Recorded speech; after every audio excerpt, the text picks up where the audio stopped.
I'm Todd Neal with MedPage Today. 35 years ago, a torn ulnar collateral ligament meant the end of a baseball pitcher's career, but that was before 1974. In that year, Tommy John, then pitching for the Los Angeles Dodgers, was the first recipient of the surgery that would soon take his name. Dr. Frank Jobe replaced John's ulnar collateral ligament, and the pitcher went on to play for another 14 years. Now, the surgery is being done more often at a very high success rate. But among that success is a concerning trend toward younger pitchers, even those in high school, receiving the surgery. Greg Runzer, pitching coach for the New Jersey Jackals of the Can-Am League, said that there's more pressure now on younger pitchers trying to make their mark. I'm from Texas, and I'm from a warm climate, and baseball goes on 365 days a year down there.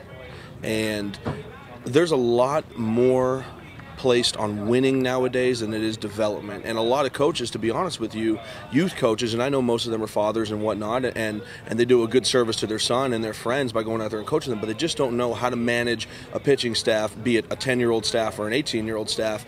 And as unnatural as the throwing motion is for a young kid while they're still growing and ligaments and tendons, it's a lot of stress on your arm that adds up over time. Tom Atlee, a starting pitcher for the Jackals who had Tommy John surgery in 2002, agreed that younger pitchers are being compelled to pitch more than they should, even more so than when he was progressing as a pitcher.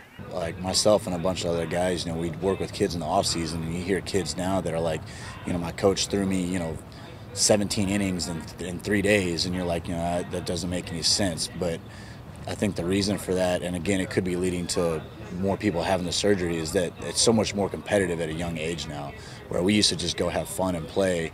Now parents are spending hundreds of dollars when the kids are 10 years old for them to play baseball. So it's it's a matter of winning at a younger age that I think probably feeds into that. So, and coaches obviously are trying to win and not really caring, I guess, about the arms. Also contributing to the increase in use of the surgery is the high success rate, about 85 to 90%, and the fact that many major league pitchers after Tommy John, like Mariano Rivera and John Smoltz, have pitched successfully after going under the knife. Although the surgery is not a guarantee of success and involves about 12 months of rehabilitation, many pitchers see it as a better alternative than continuing rehab. I think some of them, if there's any drop in velocity or they're not getting the job done out there because, professional baseball is such a cutthroat business, I think there's a lot more willingness to explore surgery rather than, go at it the old school way and just rehab it and be tough. I think there's a lot more willingness to just go in there and have the Tommy John based on the success rate and what they see and hear on TV and in the media. Perhaps also contributing to the rise in Tommy John surgery are reports that some pitchers believe they are throwing better after the operation than before they were injured. Orthopedic surgeons say that's not true, but on the Jackals, beliefs are mixed. No, I definitely threw harder before, but I came back. I was still a plus 90s guy after the surgery, but I couldn't quite, like that extra, something that you like to get up, a little extra you like to put behind the ball sometimes really wasn't there after the surgery. I'm on the ship where they do come back stronger. I knock on wood, I haven't seen one person I've been around, not one person have I seen not come back fully from Tommy John. Now, like I said, 12 to 18 month rehab process, but I've seen a lot of success out of the Tommy John surgery. And that's, credit to the medicine nowadays too, and the surgeons and what they're able to do and the research and the knowledge that they have of the elbow and the arm. There's a lot of advances. As we speak right now, they're making advances in medicine. It's amazing what they can do. Rusty Tucker, a relief pitcher for the Jackals, had the surgery in 2003, and although he said he's lost some velocity off his fastball, he believes some pitchers can come back stronger.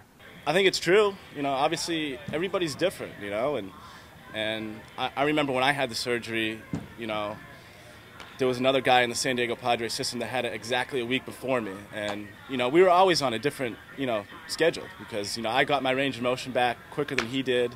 But then he, got through the throwing section of it, a lot easier than I did. So, and I could see some guys coming back stronger just because the rehab is so vigorous. You're really, doing a lot of different exercises that you've probably never done before for your shoulder, for your elbow.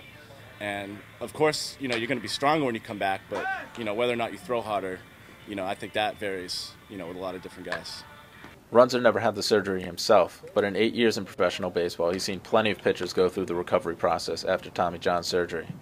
In his first year on the coaching side, he tells his players that they should take steps to avoid needing the surgery in the first place. Surgery should always be the last resort. Always the last resort, because there's a lot of, like you said, micro tears and things that can be healed. Now, that may lead to problems down the road, but there are a lot of preventative measures as far as, your things you can do with your tendon, your flexor tendon, and stuff you can get done in the training room and the weight room to not only heal little things that aren't completely blown, but also prevent things from blowing. They don't understand the grueling process of rehab.